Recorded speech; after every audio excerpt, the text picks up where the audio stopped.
Jump statements. In this lesson, we're going to talk about three main jump statements available in C#. The first one is the break statement. The break statement is used to terminate the loop, a for, a while, or a do-while loop, or exit from a switch statement. When we use a break in switch case statements, the control is transferred to the end of the construct. Now, if we use a break in looping constructs, the control is transferred to the next statement after the construct. Now, like the break statement, C# supports another similar statement called the continue statement. Break statement is used to terminate the loop, but the continue statement is used to skip the remaining statements in the body of the loop and continue with the next iteration of the loop. Now, the continue statement can only be used within the body of a for, while, or do-while loop. Right, let's move on to the go-to statement. The go-to statement is the most primitive C# jump statement. It transfers control to a labeled statement. The label must exist and must be in the scope of the go-to statement. Now we'll discuss the jump statements with an example. Open a Visual Studio.NET 2008 Windows application. Go to Toolbox and double-click the button Control. Drag it and place it on the form window. Double-click the button Control to move to Code window. Add this coding and button-click event and see the logic.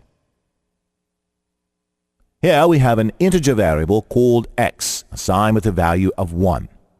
In this program, we're going to display the value of x in message box and increment it. If it reaches the specified limit, then the control will come out of the loop. And I'll show you the flow of control by running this program. Press F5 and we'll run it. Now we're in execution mode. Click the button. See, now the control is in button-click event. Press F11 and see the control flow. Here, the value x is 1, and it is less than 5. So the condition is true, and it will display the value 1 in message box. Click the OK button. Now the x value is incremented by 1. That is, x equals x plus 1. So now x contains value 2. Using the continue statement, we're continuing the while loop until it reaches the value of 5.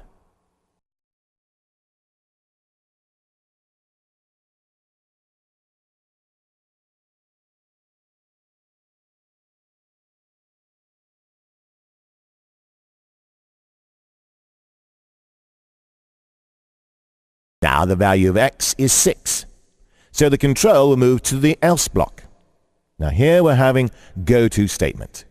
The control will move to the label print number and continue the flow from there.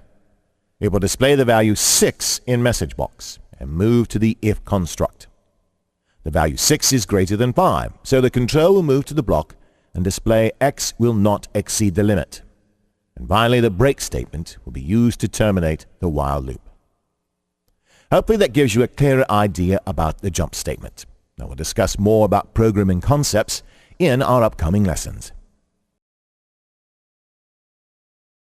Creating two-dimensional array. In the previous lesson, we discussed one-dimensional arrays with an example. Now we'll see how to create and use a multi-dimensional array as an example. The two-dimensional array is used to hold the tables of values. Now take a look at this table. The table contains a total of 12 values, 3 in each line. We could think of this table as a matrix consisting of 3 rows and 3 columns.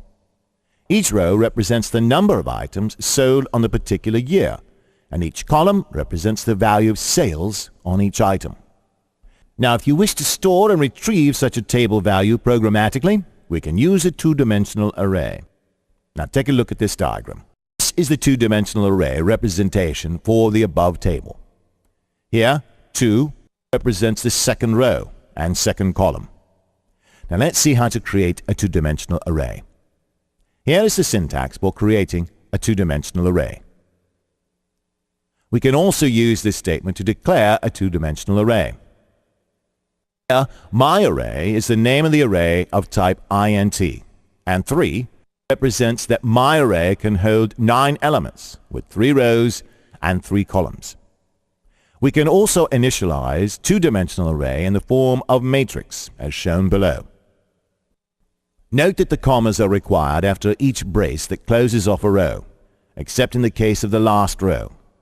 Now let's discuss this with a simple example.